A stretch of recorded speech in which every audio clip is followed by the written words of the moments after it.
Okay, here we are. Chloe, welcome. It's great to have you with us, joining the EU Insider Live podcast. Chloe Mikolajczak, how should I introduce you? Are you a political activist, activist? Uh, could you introduce yourself maybe Yeah, to the audience? sure. Hi, thank you for having me. I hope there will be no barking, but I cannot promise because there's a dog currently under the table. But usually, yes, it's either environmental and social justice activist and mobilizer, or democracy political activist. You can choose.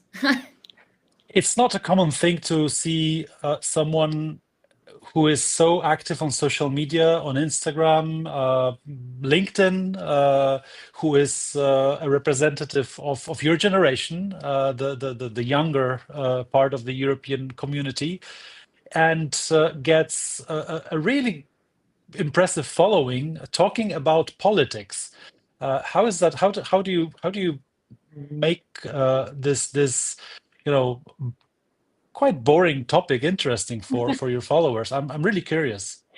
So I mean, I had an Instagram account for a while where I was talking a little about European politics, a little bit of climate and social justice, but not really in a more traditional way, I would say it. And I mean, I had a decent following, I think, but it's nothing like it is today. So I think we hadn't really cracked the thing just yet. So if you had asked me 6 months ago, I would have been like, well, I don't really know.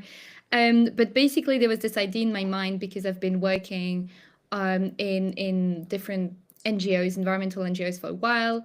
And one of the latest topic that I had worked on was the influence of the fossil fuel industry on politics.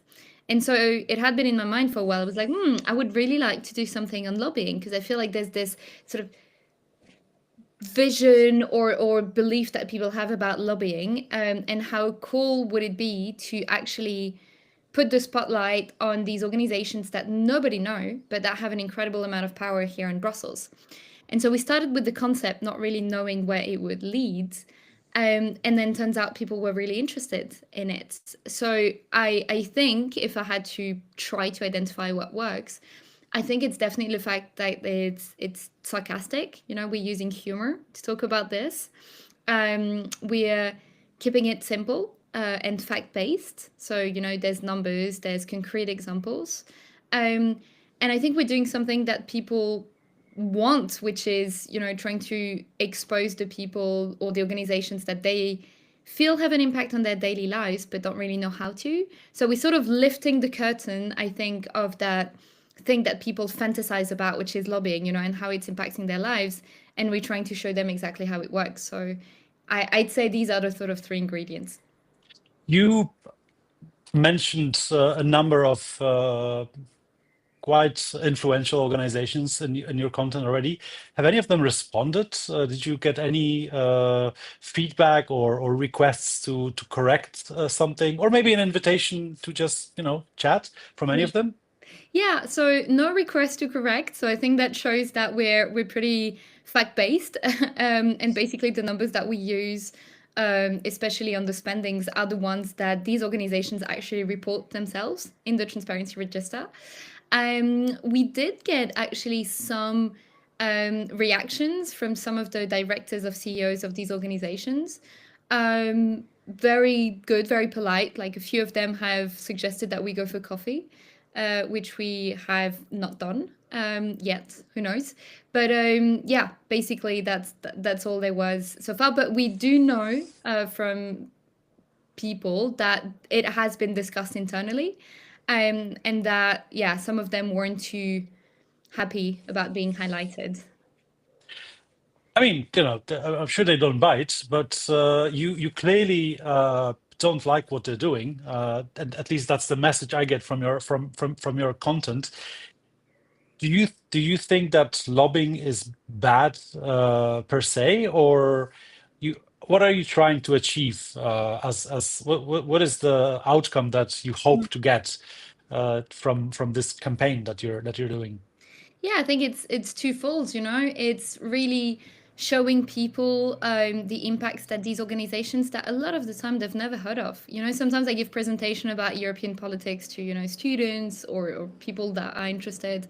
And one of my slides is usually a bunch of trade associations and their logos. And I ask people, I'm like, do you know who IOGP is, or Copa-Cogeca, or CEFIC? And 99% of the time, people are like, I have no idea who these guys are. And it's a lot of the time, it's also done on purpose. These organizations aren't too keen of being platformed, of being put in the spotlight. They're going to say that they're very transparent, etc., but they're not super happy when a lot of people know about what they do and who they are. So I think there's definitely this element of bringing the work that they do and the impact that this have on people's lives closer to people, and which through this I'm hoping also to reconnect people to European politics. And to give you concrete examples, we do get a lot of messages from people who are like, oh, okay, I didn't really care about European politics, but now I want to get more involved, there's a public consultation about the EU budget. Yeah, sure. Actually, I have something to say. I didn't even know this existed. So this is one of our main objectives. And then the second is definitely to show the massive problem of access to power, of spending, and the imbalance that currently exists when it comes to lobbying, between the corporate interests that are represented here in Brussels, that represent the overwhelming majority of the organizations that do lobbying, and the spending that goes into lobbying, and the workforce that is used for lobbying, and other organizations that don't represent commercial interests. So yeah, I think that's definitely one of our objectives, is to highlight the imbalance, and that hopefully would lead to some stricter rules when it comes to lobbying, because there's definitely a problem here. You don't believe that lobbying is inherently negative. It's just something that needs to be more balanced and maybe have a more diverse group of voices. Or do you think lobbying, as it's working now, where there are some ways to influence politics and how regulations are crafted, is bad? I think What's it your depends. take on it? It also depends on the industry, I think, and right now the imbalance is crazy, right? When you look at the numbers, that are being spent, when you look, it's 1.3 billion in 2023, if I'm not mistaken, which is gigantic, and only a small portion of that represents non-commercial interest. So the imbalance is massive. There are some sectors which I actually think should not be allowed to lobby anymore. And this is something that you hear a lot in Brussels. It's lobbies are just going to lobby. Yes, but there's actually a concrete example of an industry that is not allowed to lobby decision makers that are working on its topic, and that is the tobacco industry. In the WHO convention, which was adopted in 2005, I think, something like that, there's an article which is called Article 5.3 that explicitly says, summarizing, that the decision makers working on public health shouldn't meet, with tobacco industry. So, and all the parties to this WHO convention are supposed to respect that. So there are examples when an industry is considered so bad when it comes to its weakening or delaying of rules, that we can actually do something about that. And another industry which I think is really problematic, to just give you a concrete example, is the fossil fuel industry. It's been documented. Researchers have found that for the last 50 years, this industry has lied to decision makers, has hidden evidence, has done everything it could to delay and weaken action. So why is it still one of the industry that gets the most meetings with decision makers? So I think in that case, and I'm not saying they shouldn't be part of the decision-making process at all, I'm saying that the decision makers, when they're in the process of developing a law, these shouldn't be the partners that they go to. They should go to other type of partners, whether it's unions, whether it's experts.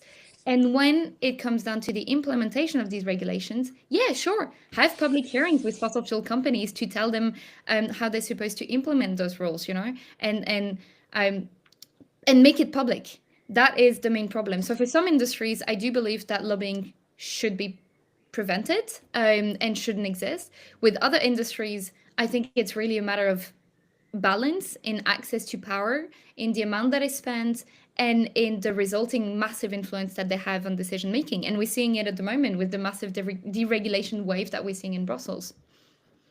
Well, I have a slightly different angle to look at it as a person representing the newer Europe and Poland, which is a country that isn't a small one. It's one of the bigger economies. And I look at the number of lobbying offices representing Polish business registered in the transparency register, and I see, if I recall correctly, around 10 of these. And then I check how many official representations are registered on behalf of German companies. I think the number is closer to 300. There's also a big amount of companies from or organizations from France, of course. But even the American lobby groups have, I think, 150 or 160 representations, and that's not the comparison between a business and civil society or trade organizations. This is the business to business comparison, and you would ask why. I think it's a cultural thing. It's a matter of awareness. So maybe the solution to your goal is to somehow actually educate more diverse groups about the usefulness of being here in Brussels, being active through some sort of organizations. There are 25,000 lobbyists in Brussels, and now, like, do you think forbidding a few of them will actually change to voice their concern, to change something? I don't think this will change much, but I think I do, because if you look at certain industries, it's been proven that everything they do is with the goal of delaying and weakening action. So in those instances, I think actually preventing them from influencing the decision-making process is crucial.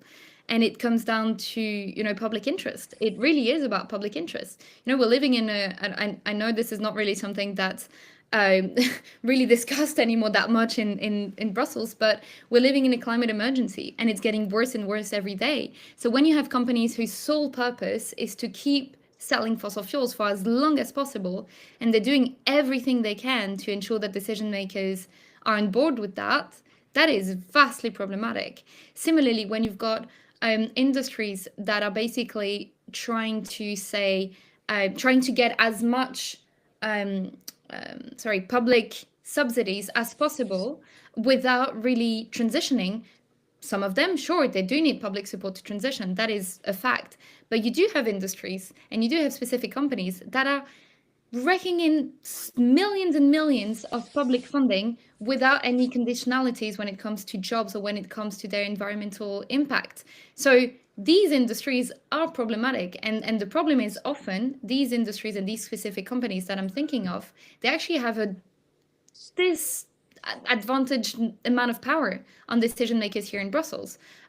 So it's been documented. I'm not the one saying it. There's been research, there's been analysis. So I'm fully on board with you on the whole.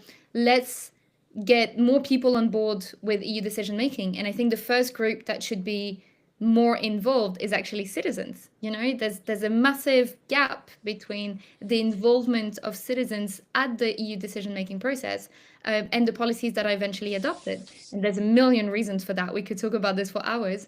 But citizens, for me, should actually be the priority group that gets more engagement at the EU level. How do you want to, what arguments do you think should everyone use to get more people interested? Except the argument that there's a group of people deciding your fate here in Brussels. But what else? How can you actually make people engaged in this process, interested at least?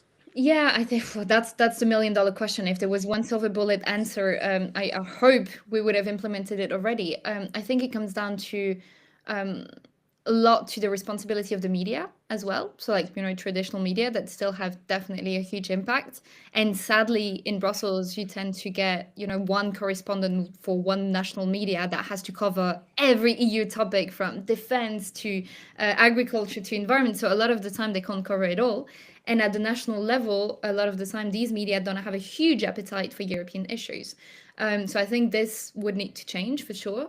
And I think it's about, explaining to people really the impact that it has on their daily lives. Like, I did a video a few days ago for Europe Day, which was about how in the span of minutes after you wake up, the EU already has an impact on your daily life, whether it's turning off the lights, whether it's renewables, fossil fuels, how much you pay, the air you breathe when you walk your dog, the food that you eat when you get your breakfast, the chemicals that you put on your skin when you put your skincare.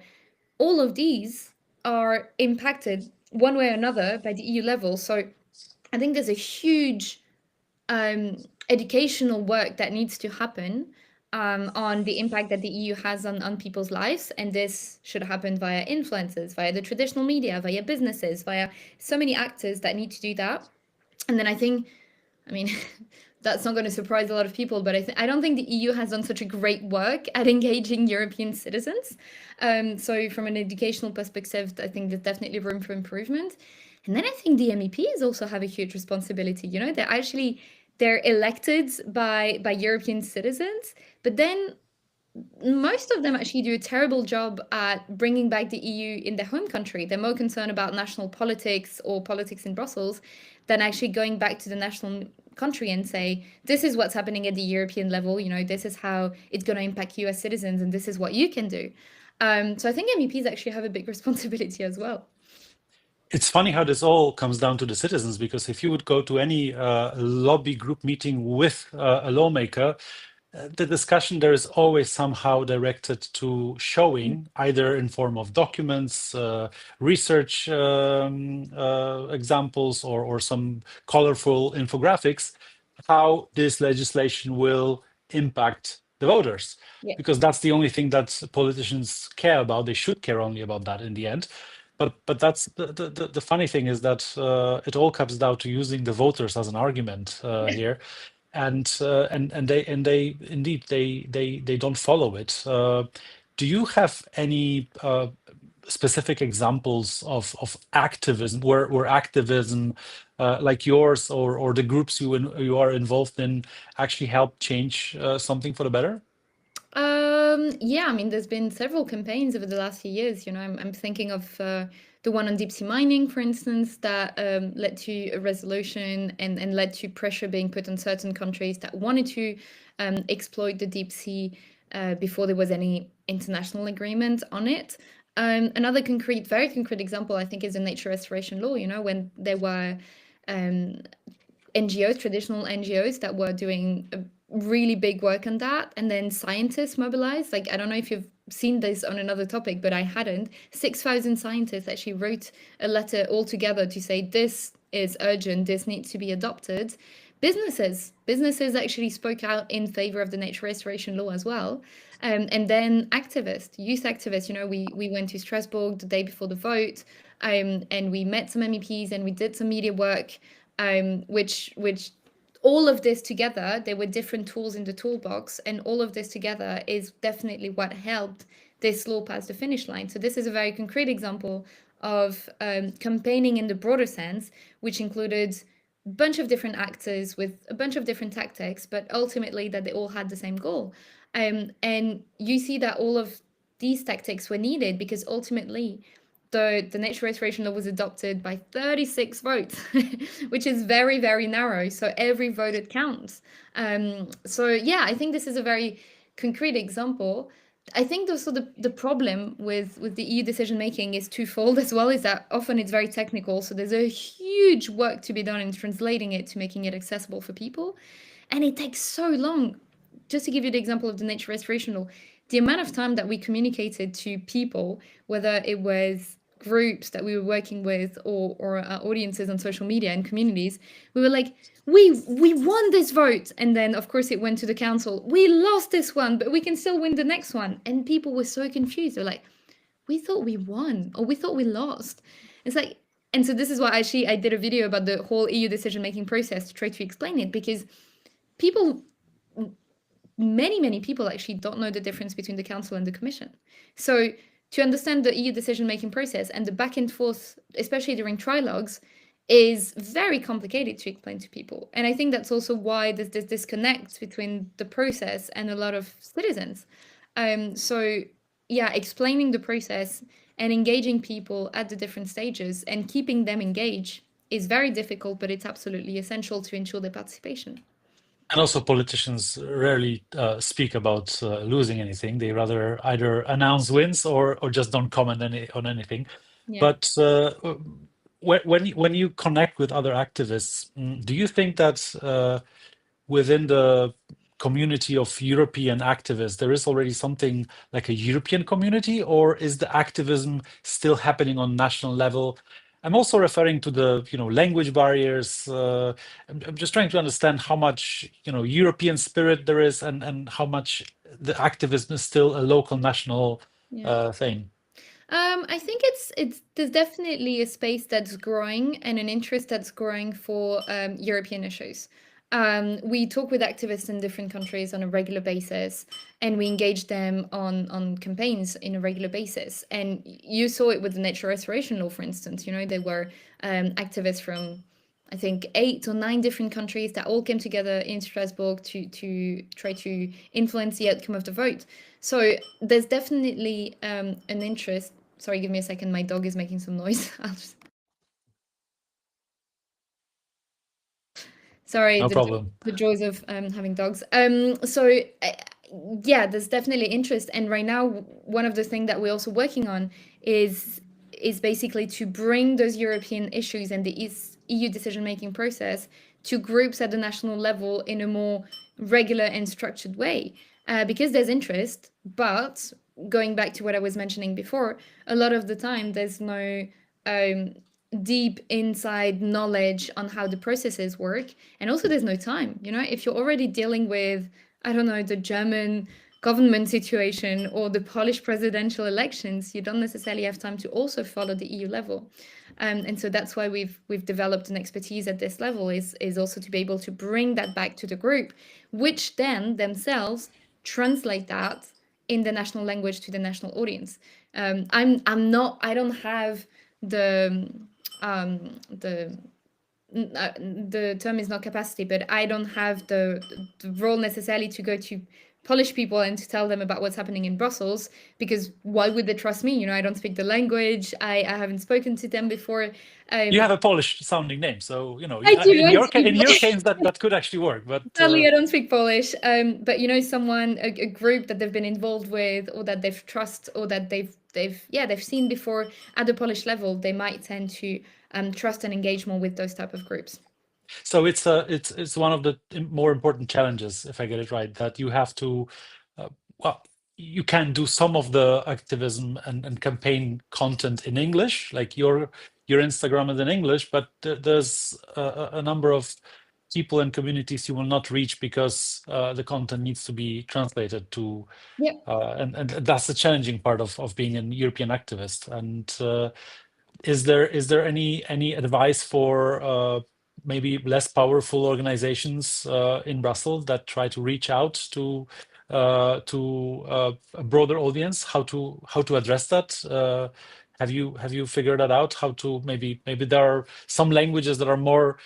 Maybe there are some regions and countries where activism is more popular and understood and gets a better reception than others. I think it's not just about the activism, it's also about the EU level sort of angle. And before I answer the question, I think there's also something that is absolutely crucial about the work that we're doing, but also that the work that the EU institutions should actually do better, is that when there isn't enough involvement from all the actors, I actually shouldn't say just the institutions, but when there isn't enough involvement and enough explanation of what's happening in Brussels, for instance, to the citizens, when this happens, and when at the same time you've got anti-European forces, which are very present currently in Europe, including from some European countries, that are doing a very coordinated work to go on social media and basically bash the EU on a constant basis, on a daily basis, and tell people that the reason why they are facing cost of living, the reason why they're struggling to pay their groceries and their bills is because of the EU. When you combine that, and at the same time, you also have a lack of exemplarity when it comes to decision makers' behaviors. Whether it's like the scandals, the corruption scandals, Target or Huawei, or the Pfizer situation, all of this combined actually sends citizens into the arms of the far right and parties that will tell them the EU is responsible for everything that's going bad in your life. So I think it's about engaging citizens and getting them involved and creating that democratic space. But it's also about making sure that we're not pushing people in the arms of the far right. And I think that's something that's really, really close to my heart at the moment. And I think we are losing this battle if we're looking at the numbers in the different European countries. People don't really believe in the European project, or many people actually. I shouldn't make a generalization, but there's so many people, and because they feel so distant, they feel so removed from the EU decision making, and at the same time, there are people that they trust on social media that are whispering in their ears that the EU is responsible for everything that's going bad in their lives. So I think we also need to look at it from that angle, like, sure, we want people to participate more, but how do we also tell them that the EU actually has some benefits on their daily lives?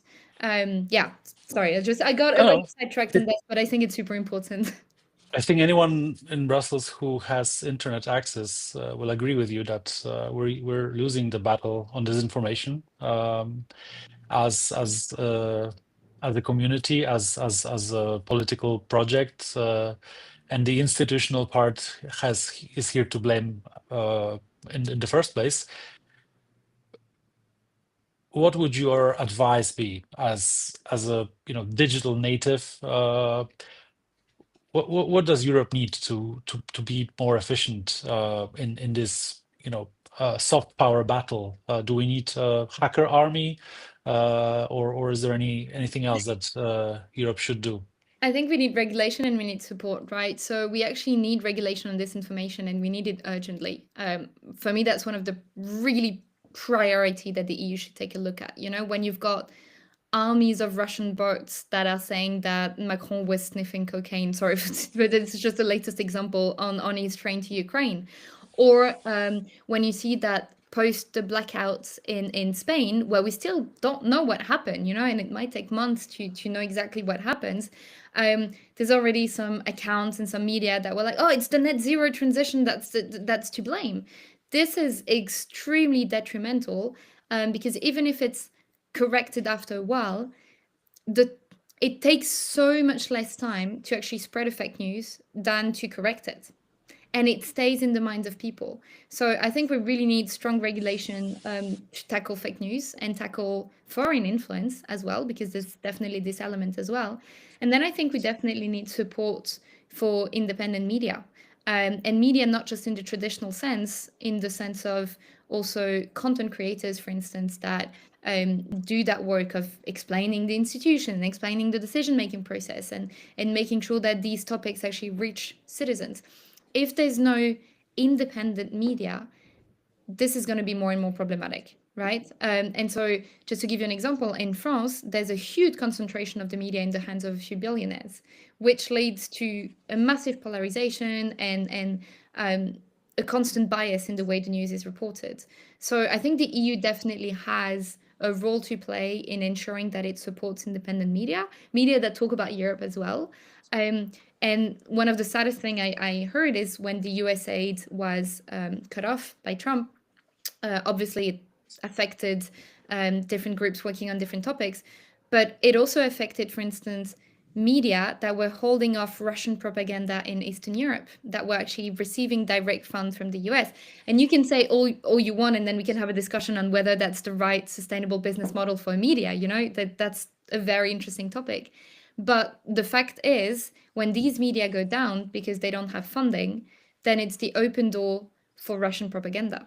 And this is extremely detrimental to the EU's project as well. And also one, for example, I don't know if you know, but there is one technique that Russian propaganda campaigns are using. They're establishing those sites called doppelganger sites, which Mhm. basically is a website that looks exactly like Le Monde or it looks exactly like Le Soir. And it just has a slightly different web address. And of course, the content is totally different. But Yeah. to someone who is an inexperienced user of the internet, it's impossible to say.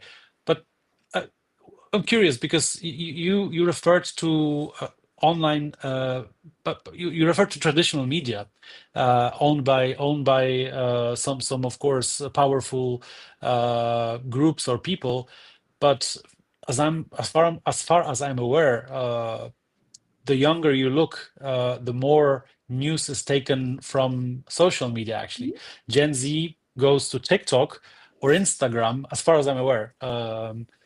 To get informed Yeah. about what's happening in the world. And I wanted to ask if this is actually something that you also experienced, that the place where discussions about where people get information about politics, but also discuss politics. Young people where they discuss politics. Is that actually TikTok, Instagram, and YouTube right now? I think that's definitely a fair assessment. I don't exactly know the percentage of people that take their news from social media versus traditional media.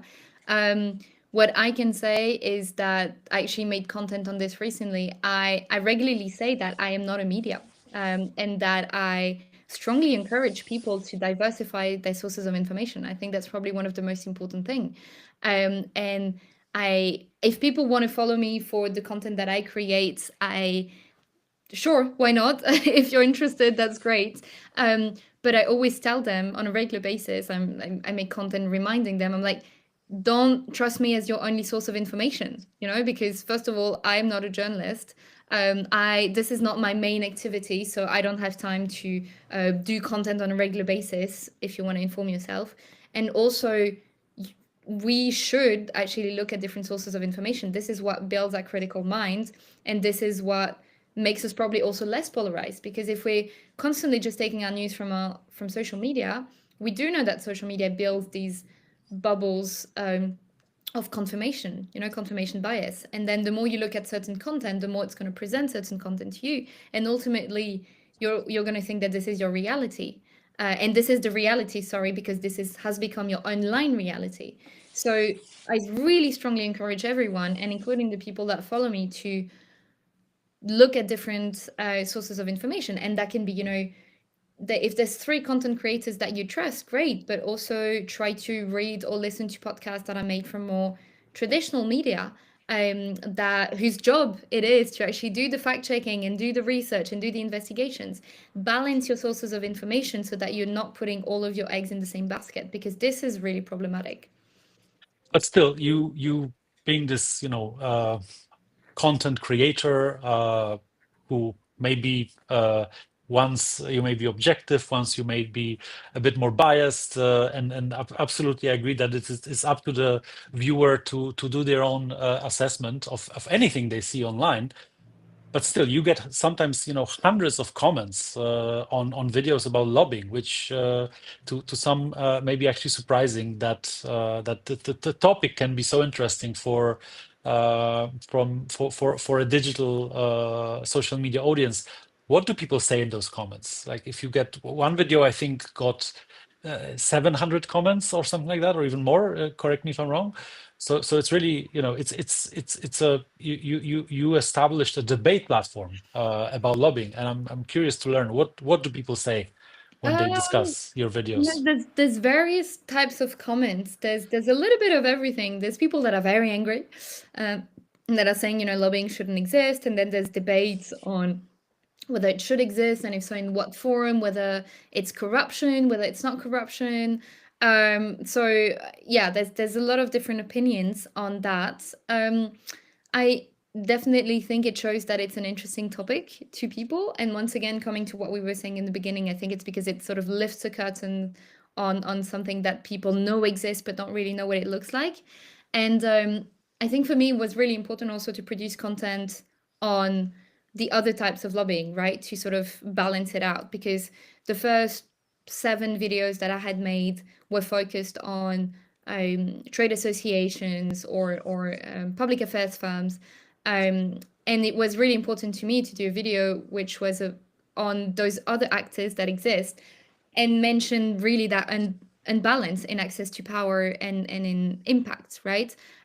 Because I wanted people to realize that it wasn't only these types of actors that were doing lobbying in Brussels, but that there were, NGOs, and that there were journalists, and that there were initiatives to promote transparency or promote citizens' participation. And I think people were really interested in that one as well, because for a lot of them, they didn't know these actors were also playing in the sort of Brussels bubble. Um, and it's interesting because some comments actually came from the US as well, where the practice of lobbying is very different, because they're not perfect and they can definitely be improved, but we have some level of rules in Europe, and in the US it's a little bit more, it's a little bit more do whatever you want to do. Obviously, there are rules, but some people don't want to play by them. And I think for those American people and American eyes, it's also very interesting to understand how the EU works, and how lobbying happens here. So it was interesting to sort of, yeah, get all of these different perspectives on this, and see how people were feeling towards that. That's actually great to hear that there is something that we're doing better than the Americans. What are the other, superpowers of Europe that you would say keep you optimistic thinking about your future? Oh, I mean, there's loads to actually love in Europe. That's also something that I regularly say, because some people are like, oh yeah, but you always criticize the EU, so you must hate it, and you must be very anti-EU. And I always say, no. When you have a friend and you think they're messing up and you stage an intervention, that's basically what it is. It is an intervention, because I do believe in the EU, in the EU project, and I think it's pretty cool actually. It's just that I think it could be vastly improved, and I don't think it's that functional at the moment. So what I'm doing is basically an intervention to hold the EU accountable to do better by its citizens, better by its youth, better by its workers, better by a lot of people that it doesn't necessarily interact with on a daily basis. So other things that I think the EU is pretty cool at is, I mean, there's loads. Huh? I could mention many, but it's freedom of travel. I think I'm part of a generation that really enjoys that, and that has always sort of known the fact that it was completely okay to go from Belgium to Poland to Spain without crossing any borders. The access to education, the access to healthcare, all of these things are things that I would never take for granted, because especially since Donald Trump's re-election, I think we're seeing how dysfunctional the American society is. So while there are a lot of things that are not going so well in the EU and at the EU level, there's also some great things that we should celebrate as well. And that's, I think, the best accord to finish our conversation. So thank you very much for that. I really hope that you continue your work in bringing the EU complicated technical lobbying matters closer to its citizens, and I wish you all the best. Chloé Mikolajczak, thank you for your time and for being with us today. Thank you so much, and we will continue. Good luck. Thank you.